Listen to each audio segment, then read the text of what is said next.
If you've never seen Doctor Who, you will be able to follow this video. Spoilers for the David Tennant and Matt Smith parts of the show. Modern Doctor Who has had a bit of a fixation on unhappy endings. During David Tennant's run on the show as the 10th Doctor, Catherine Tate's character Donna was one of his companions, and in her final episode, Donna saved the day by basically filling her brain up with the Doctor's knowledge until she was about to explode. The Doctor wiped her memory of him in order to save her, and he brought her home telling her family she will die if anything ever makes her remember their adventures together. Narratively, this is just a sci-fi version of loss. It's perhaps not quite as tragic as death, but it's still a tough way for a friendship to end. You need her, Doctor. I mean, look, wouldn't she make you laugh again? Good old Donna.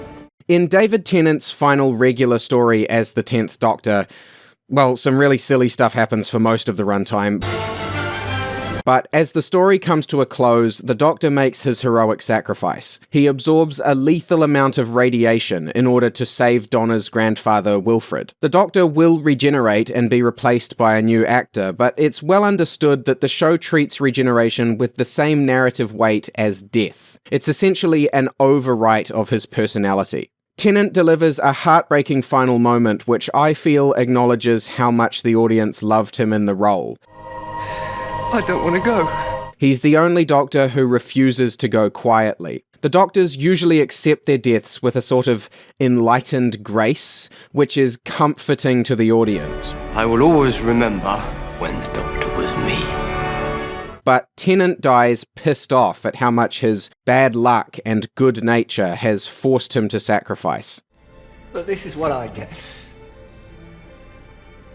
My reward. But it's not fair!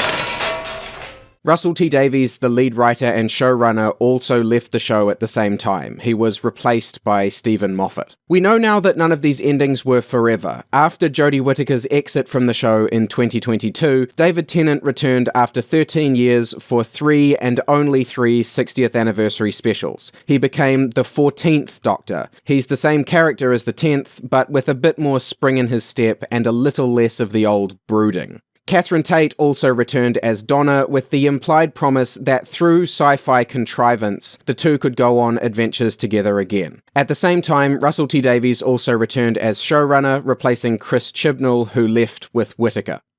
In the first 60th anniversary special, some silly stuff happens for most of the runtime. This court is now in session. And then Donna gets her memory back, knowing that she'll die. She sacrifices herself in order to save her family, and London, I guess. And for a moment, she does seem to die as expected, and the Doctor loses her again. But we know Catherine Tate's in all of these, so there's not much time spent grieving before Donna is resurrected by her daughter Rose. Specifically, Rose's confidence in her queer identity, like as a concept, is sort of what saves the day, though you do have to sift through some sci-fi continuity stuff to distill that plot point. It was shown earlier in this episode that Donna is a good mother who affirms her daughter's identity and nurtures her confidence. So, structurally, Donna earns resurrection through her self-sacrifice and her devotion to her family. When a character makes a heroic sacrifice, they demonstrate the highest possible level of selflessness. Giving up their life is what makes them a hero. This is how a story can be satisfying even when a character cheats death. Donna's resurrection is deserved. There's the sense that if there is any justice, the story could not possibly just leave Donna dead after she's done something so unambiguously good. This isn't some transaction, Donna's death in exchange for everyone else's lives. Instead, everybody lives because they love each other. It's joyfully presented as the inevitable outcome that was staring everyone in the face the whole time. And it's all so sweet and so genuine and so warm and kind that I'd have a cold heart to sit here and argue that Donna's death would have made for more robust storytelling, whatever that means. This is the first sign of the change in storytelling perspective brought by these episodes. Death, loss, and sacrifice are no longer considered by the narrative to be the heights of emotion to reach for. We like Donna, and we want her to be happy, so her situation is resolved in a way which acknowledges that the human capacity for selflessness is a joyful thing, a thing to be appreciated in its own time and for its own sake, not always something to be milked for drama. Donna is brought back on board without a serious attempt to marinate in the possibility of an unhappy outcome, because that's just not what these episodes are interested in making us feel. After maneuvering Donna and the Doctor back together, the second episode is allowed to indulge in a more classic, self-contained adventure. This was the real promise of their resurrections, two charismatic actors bouncing off one another for an hour while cheating death, solving mysteries, and outsmarting evil. And it's so silly and so much fun in all the right ways. We know there's only this and one more episode before Tennant and Tate leave again, so this episode feels like the heightened mania of getting to spend just a little longer with friends who are about to leave. That feeling kinda hangs over the specials as a whole, actually. The Doctor starts the whole thing mugging to camera, wondering why his 10th face has returned. Now this face has come back. Why? Metatextually, we know that this Doctor is narratively deserving of resurrection because of his demonstrated self-sacrificing nature, so I accept his return. It doesn't have to be justified to me further. But the show makes a promise right at the start that there is a textual reason for his return. There will be in-world answers to why the Doctor subconsciously wants to be his David Tennant version again. I think the story hasn't ended yet. But as the second episode comes to a close, we've only gotten a guess from Donna, and the Doctor is avoiding the question. You've been given a second chance, so why don't you do something completely new and have some friends?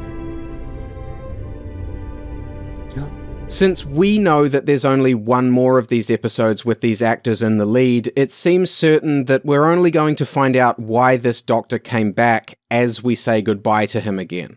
In the third and final special, some silly stuff happens for most of the runtime. Hello, Suki. My name's Donna.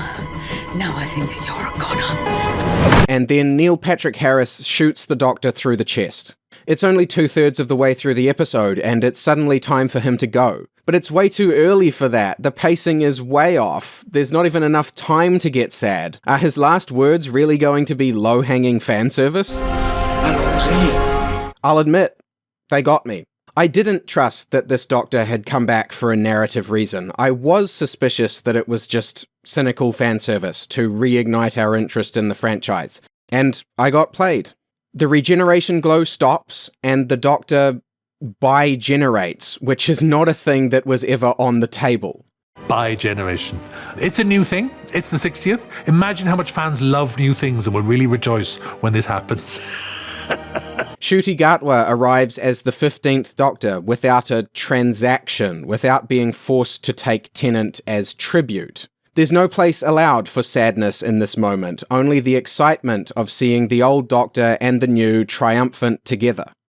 And I'm so grateful that I didn't have to watch this Doctor die again, that I wasn't asked to grieve for him again. This character who has brought me so much joy since before I was old enough to be cynical. The reason that this Doctor's face came back is that the Doctor, the whole Doctor, all of them, knows somewhere inside them that they deserve some rest, and this was the Doctor who wrestled with that the most. But this is what I get.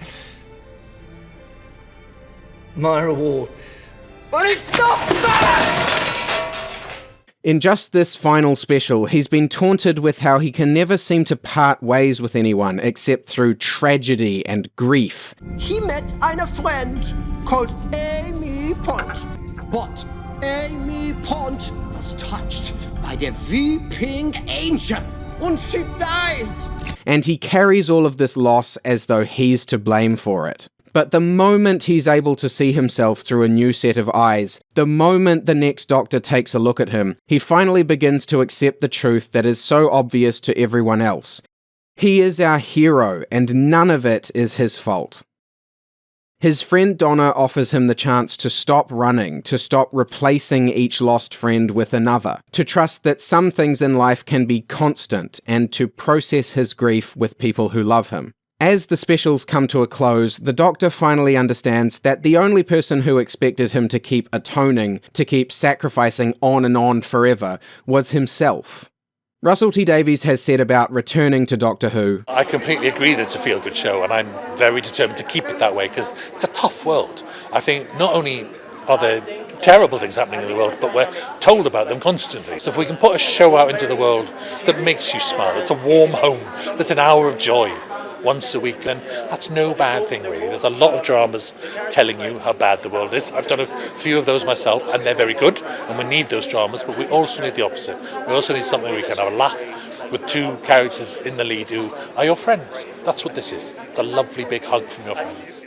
Russell T Davies has had 13 years to reflect on the tragedy of the 10th Doctor's life, and now in revisiting the character, he has chosen fun and joyful and uplifting stories instead. The emotional engagement no longer comes from grief and loss and sacrifice, but from love and kindness and friendship. And I don't know about you, but that's what I need. These Doctor Who stories are full of contrivance, and they're self-indulgent, and they break their own rules, and sign me up for all of it, because I could use some joy, and this is where I found it. This tonal refocus seems set to continue into Ncuti Gatwa's episodes. In the narrative, Tennant's Doctor is now permanently off-screen doing emotional rehab, which allows Gatwa to literally leave his baggage behind and make a new start, free of his accumulated guilt. This is, I think, signalling Davies' intentions with the character. Tennant represents the increasingly melodramatic characterization of the Doctor as an emotionally burdened and repressed demigod, which got totally out of control during Stephen Moffat's time as head writer. I have lost things you will never understand, and I know things, secrets that must never be told, knowledge that must never be spoken. We love that version of the Doctor for all his faults. We don't want to see him suffer, so he deserves his happy ending. But we're saying goodbye to him now. We're saying goodbye to the Catholic guilt and constant bubbling existential crisis in favour of emotional intelligence and love and fun.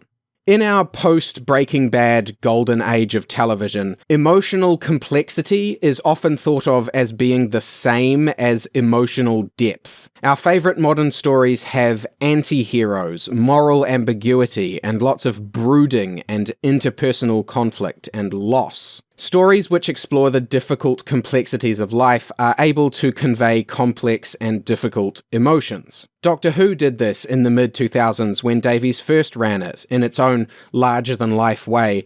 The Doctor's entire emotional through-line was his grief over the genocide of his species. Davies has been working as a storyteller for almost 40 years, and with his return to writing Doctor Who, he has declared that earnestness and fun can still be just as resonant as sadness and big drama. There may be a complex and infinite range of emotions that stories can make us feel, but the biggest, deepest emotions within us are simple. No greater ending will ever be written than "They lived happily ever after." The 60th anniversary specials aren't just fun stories with a happy ending. There's plenty of those to go around. What I find most meaningful about them is that they show Davies re-evaluating the emotions he wants Doctor Who to evoke. He has written joyful stories with this character, and he has written dramatic and tragic stories with this character, and he's done both really well. But when given this opportunity for a do-over, limited to 3 episodes, Davies comes down firmly on the side of joy. There is absolutely nothing but happiness in this ending. The Doctor literally says, I've never been so happy in my life. The uniquely powerful thing about these specials is the self-reflection and emotional growth of the writing, the reconsideration of the idea that kindness and generosity are to be exploited by a narrative by default. In the 10th Doctor's original ending, he has his selflessness taken advantage of by the whims of the story. He's placed in a scenario where the only righteous thing to do is sacrifice his future to save his friend Wilfred. His virtues benefit others at the expense of himself. My reward. But it's not fair! These specials challenge the moral correctness of this narrative turn. The 14th Doctor's kindness and selflessness is not exploited by the narrative again. Instead, it's a strength which wins battles and eventually brings him the happiness he seeks as well. Kindness is no longer made transactional by this story. It is an infinite resource which is always correct. The escapism of these stories is that they reward Donna and the Doctor for their kindness. The world of Doctor Who is made right and fair. Unfortunately, that's because it's a story. We don't live in that world. Kindness is often not rewarded here. It is taken advantage of by parasitic opportunists, and it is seen as a weakness by them and the people they've indoctrinated. I used to see kindness like that, or at least I used to act as though I did, although I wasn't conscious of it. I couldn't have put it into these words. I used to be suspicious of people's generosity when they expected nothing in return, and I was afraid of giving myself to the world because I might have been harmed or exploited or ignored. It's only because enough people showed me unconditional kindness that I realized I hated thinking that way. I hated thinking of everything as a transaction. I've lived a bit more since then, and I believe now that Doctor Who has got it right. Kindness is always correct, and that's helped me to believe in happy endings, just a little bit more. I want to acknowledge that my reading of these episodes of Doctor Who has not discussed the handoff from Tennant to Gatwa as the first person of colour to play the lead, or the trans representation in the first special, because those aren't my discussions to contribute to. It's impossible to understand the cultural place of Doctor Who right now without that context, so I have linked in the description a video which critiques the show's trans representation, and 2 articles which evaluate its race representation. I haven't retired, it's a dirty word. I'm just not chosen as much as I used to be, because I'm 93, you know, so not too much noise.